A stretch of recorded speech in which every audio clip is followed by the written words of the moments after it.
Jos nakama, selamat datang di Lifestyle Anime. Akhirnya One Piece 1148 sudah rilis versi bajak lautnya. Inilah saatnya Mimin untuk mereview sekaligus menganalisis One Piece chapter 1148. Gaban akhirnya memperlihatkan siapakah bos yang sebenarnya di Elbaf. Serangan berlapis haki rajanya berhasil menghilangkan kemampuan regenerasi milik Sommers. Dan sekarang Luffy serta Zoro bersiap untuk mempelajari haki terkuat itu dari Chopper Gaban. Penasaran kan? Eits, jangan lupa tinggalkan jejak jempol kaki kalian dengan like video ini ya. Lalu tuliskan di kolom komentar dari kota manakah kalian menonton video ini. Kali aja ketemu jodohnya kan di sini. Say ho ho ho ho ho ho. One Piece 1148 diawali dengan memperlihatkan ke-10 anak raksasa Elbaf yang diculik. Saat ini mereka berada di pinggir jurang. Tiba-tiba salah satu bocil FF bernama Ronja berjalan ke arah jurang. Ternyata dia berjalan mengikuti anak panah milik Kunko. Anak-anak yang lain berteriak memanggil namanya. Namun Ronja mengatakan jika kakinya bergerak sendiri membuat dia melipir ke arah jurang. Ilva berteriak, "Mau kemana kau? Kau akan jatuh. Hei, Ronja!" Ronja mengatakan jika semua yang terjadi padanya sungguh aneh. Dia menolehkan kepalanya ke arah belakang.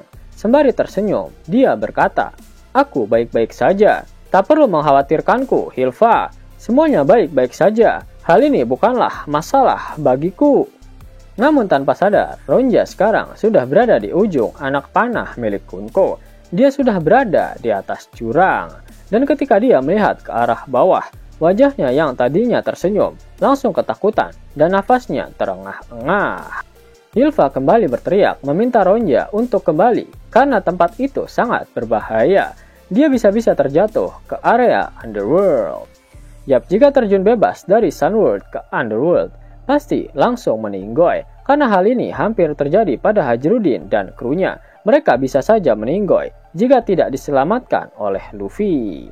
Ternyata Gunko ada di sisi jurang. Dia menghubungi Sommers, mengatakan jika bocil FF pertama sudah siap untuk dijatuhkan. Sommers senang. Dia meminta Gunko untuk memastikan seluruh Elbaf bisa mendengar suara bocil laknat itu.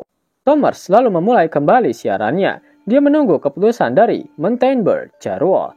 Jika dalam waktu 30 detik belum ada keputusan, maka dia akan menjatuhkan anak yang pertama. Sommers meminta Jarul untuk segera memerintahkan para guru untuk membakar sekolah dan perpustakaannya. Jarul terlihat kebingungan, kemudian terjadi perdebatan dari para raksasa yang ada di sekitar Jarul. Para raksasa merespon bahwa Sommers sudah gila karena perpustakaan burung hantu menyimpan teks yang diwariskan selama ribuan tahun. Tapi beberapa dari para raksasa berpendapat bahwa nyawa anak-anak lebih penting. Para raksasa mulai berdebat. Masalahnya bukan permintaan mereka, tapi keputusan yang harus kita buat, menyerah atau tidak pada orang-orang ini. Dan yang lain berkata, lebih baik menyelamatkan anak-anak dan hentikan permainan ini. Scene kemudian memperlihatkan Saul yang masih tergeletak tak sadarkan diri. Robin meminta Chopper untuk tetap bersembunyi. Namun Chopper memberitahu Robin jika terlalu beresiko melawan musuh sebelum mereka mengetahui rahasia dari kekuatannya.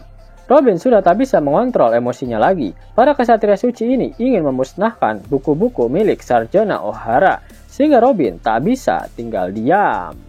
Di sisi lain, Nami berteriak karena kesal mendengar para kesatria suci ini ingin menghabisi anak-anak itu. Nami mengumpat, menyebut Sommers gila. Para penjahat terburuk pun tak menjadikan anak kecil sebagai sandera. Sommers tertawa meminta Nami untuk menghentikan ocehannya karena hal itu tidak akan berpengaruh kepadanya. "Bajing-san!" teriak Nami. Brook diperlihatkan tubuhnya dipenuhi dengan perban setelah dihajar oleh Kunko. Dan kemudian berpindah ke area jatuhnya kapal Sval milik bajak laut prajurit raksasa. Franky dan Ripley berniat untuk pergi menyelamatkan anak-anak. Dolly dan Brogy juga memutuskan untuk ikut. Mereka berniat untuk membagi menjadi dua kelompok. Satu kelompok akan menghadapi para monster, dan kelompok yang lain akan pergi menyelamatkan anak-anak. Ternyata raksasa emak-emak ikut membantu. Mereka sudah membawa kapal Sval mereka sendiri dan bersiap untuk pergi ke rute nomor 8 demi menyelamatkan anak-anak. Summers kembali melanjutkan siarannya. Dia mengatakan ketika para raksasa membakar sekolah dan perpustakaan, tidak ada satupun buku yang boleh dibawa keluar. Karena ternyata apa yang ingin dihancurkan oleh para kesatria suci itu adalah budaya serta sejarah dari bangsa Elbaf. Robin yang sudah kesal langsung keluar dari tempat persembunyiannya. Dia lalu menyerang Summers dengan teknik 100 Flowers. Kemudian sebuah tangan secara kilat muncul dan menghantam wajah Summers hingga dia jatuh tertelungkup.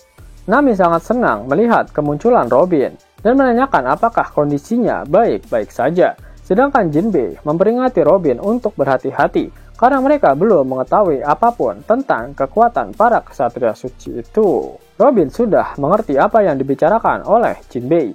Lalu Robin menumbuhkan 4 tangan di sekitar leher Summers dan mencoba mematahkan lehernya. Summers ternyata mengetahui Robin dan sebelum dia selesai menyebut namanya, Robin menarik leher Summers ke arah belakang dan Summers pun langsung muntah darah. Nami berteriak senang melihat aksi Robin, sedangkan Usopp terkejut karena Robin berhasil mematahkan tulang leher milik Summers. Akan tetapi, Robin sadar jika dia dan yang lainnya tidak bisa mengalahkan para kesatria suci itu karena mereka immortal. Benar saja, Summers langsung bangkit kembali dan memperbaiki lehernya yang patah. Dia bahkan langsung melanjutkan siarannya. Summers mengingatkan kepada para raksasa bahwa hanya tersisa 20 detik sebelum Sandra pertama jatuh. Usopp terkejut dan berpikir jika Summers adalah zombie. Robin kemudian memeluk Summers dengan tubuhnya. Summers terkejut dan mengira jika Robin menyukainya. Namun ternyata Robin membawa Summers melompat dari tebing. Summers berkata, "Apa kau mencoba bunuh diri atau bagaimana? Perasaanmu menyentuhku. Tapi aku tidak ada niat ikut bersamamu ke akhirat." Usopp berteriak, "Robin, apa yang dia lakukan?" Jinbei berkata, "Bodoh, apakah dia mencoba untuk mati bersamanya?" Robin lalu berkata kepada Summers, "Aku tahu kau abadi. Jika duri tak kasat matamu lenyap, kami bisa selamatkan anak-anak." Summers menanggapi, "Jadi kau pikir dengan menjatuhkan diriku ke jurang, anak-anak akan keluar dari jangkauanku?" Kemudian Summers menyerang Robin dengan cara menumbuhkan duri di badannya hingga Robin tertusuk duri-duri tersebut. Tapi ternyata itu hanya sebuah klon milik Nico Robin. Robin yang asli ternyata sedang berusaha untuk melepaskan ikatan yang menjerat Nami, Usopp, Brook, dan juga Jinbei. Nami terlihat sangat senang. Dia sempat merinding melihat Robin yang nekat lompat ke dalam jurang. Robin mencoba memotong tali yang mengikat teman-temannya menggunakan pisau, namun usahanya tidak berhasil. Jinbei menyimpulkan jika mereka harus mengalahkan gadis kesatria suci itu jika ingin terbebas dari kekuatannya ini. Kemudian kita mendengar Summers berkata, "Sisa 10 detik. Aku butuh jawabanmu, Jarwo." Robin terkejut mendengar suara Summers. Ternyata dia berhasil selamat. Summers menumbuhkan sulur berduri yang menahan tubuhnya agar tidak jatuh ke area underworld. Summers selalu berbicara dengan Gunko melalui Denden Mushi. "Gunko, buat mereka dengarkan suara gadis itu." Gunko kemudian meminta Ronja untuk mengatakan sesuatu. Ronja berkata, "Tuan Jarwo, aku suka sekolah dan punya banyak teman di sana. Aku juga suka perpustakaan karena buku-buku mengajarkan kita begitu banyak hal tentang dunia. Dan guruku mengajariku, kita tak seharusnya menyakiti orang lain atau melakukan hal yang tak mereka sukai. Sekolah dan perpustakaan bisa saja lenyap agar aku bisa selamat. Tapi aku rasa itu akan menyakiti semua orang. Karena itu, sepertinya lebih baik kalau aku jatuh. Tuan Jarwo, jangan khawatirkan aku." Namun setelahnya, Ronja gemetar dan menangis. Dia berkata bahwa dia adalah anak yang selalu beruntung, sehingga semuanya akan baik-baik saja. Banyak sekali yang menangis ketika mendengar perkataan terakhir dari Ronja, termasuk para anak-anak raksasa yang lain, guru Ange, dan bahkan orang tuanya. Summers menghitung mundur hingga ke 0, 3, 2, 1. Jarul tak punya pilihan. Sambil menangis, dia lalu memerintahkan Ange untuk membakar sekolah dan perpustakaan dengan tujuan untuk menyelamatkan anak-anak. Semua raksasa terkejut mendengar keputusan dari Jarul, termasuk Robin yang menitihkan air mata karena tahu seluruh buku yang berasal dari Ohara juga akan ikut dibakar. Ange hanya bisa pasrah dan bersiap untuk melakukan perintah dari Jarul. Somers pun kembali ke area Sunworld. Dia berhasil menemukan Robin asli dan menjebaknya. Dia berhasil menangkap Robin dan bersiap untuk menyerang. Lucia berteriak agar Robin segera pergi dari tempat mereka terikat. Namun Robin tak bisa melakukan apapun karena tubuhnya sekarang juga sudah terikat. Tetapi tiba-tiba Gaban terlihat menerjang maju dengan kecepatan penuh dan menebas tangan Somers sebelum Somers sempat bereaksi. Somers kemudian melihat tangannya yang putus dengan rasa tidak percaya. Somers berkata, "Apa? Ini tidak bisa beregenerasi?" Segera setelah itu, Gaban menutup jarak di antara mereka dengan kecepatan yang luar biasa. Gaban berkata, "Sudah lama tidak bertemu," menyiratkan bahwa mereka memiliki sejarah yang sama. Somers yang ketakutan berteriak, "Skopper Gaban!" Yap, Somers mengenal Gaban, dan itu artinya mereka pernah bertarung sebelumnya, dan tempat pertarungan mereka tak lain dan tak bukan adalah di God Valley. Dalam adegan luar biasa, Gaban menebas dada Somers. Terlihat adanya kilatan hitam yang keluar dari serangan Skopper Gaban. Itu berarti serangan Gaban dilapisi dengan haki.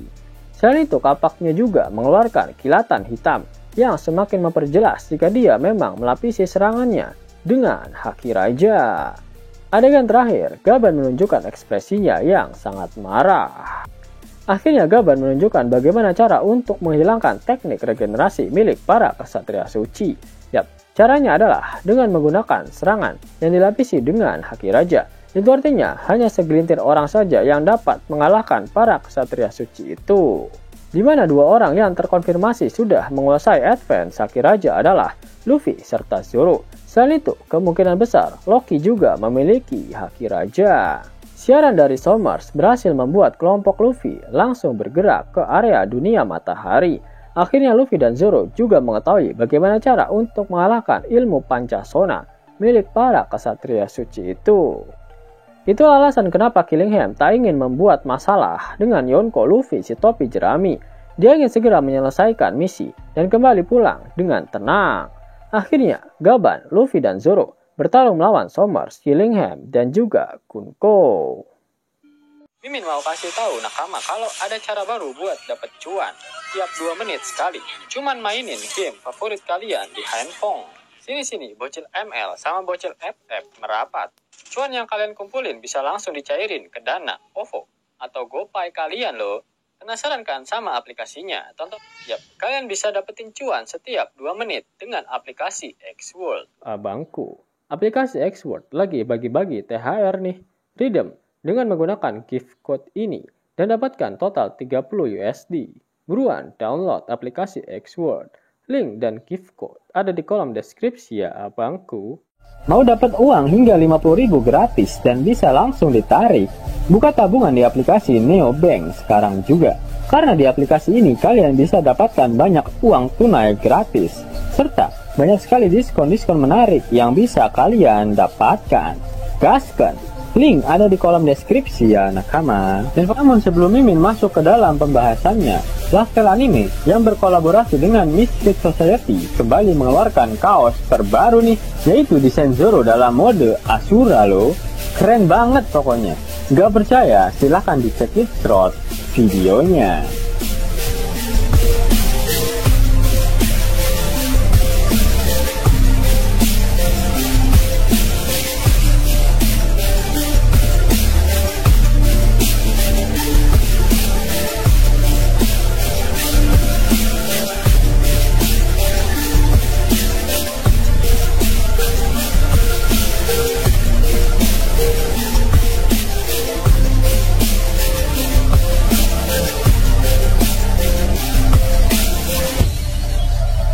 Bagaimana? Keren kan? Bagi kalian nakama Opler, terutama para fan gayanya Babang Marimo, kudu wajib harus punya baju ini. Gaskan, link pemesanan ada di kolom deskripsi. Jo, selama itulah video review sekaligus analisis untuk One Piece chapter 1148. Jika kalian menyukai video ini, jangan lupa klik like, share, dan subscribe channel ini ya, agar nakama semua tak ketinggalan info menarik seputar One Piece. Arigato.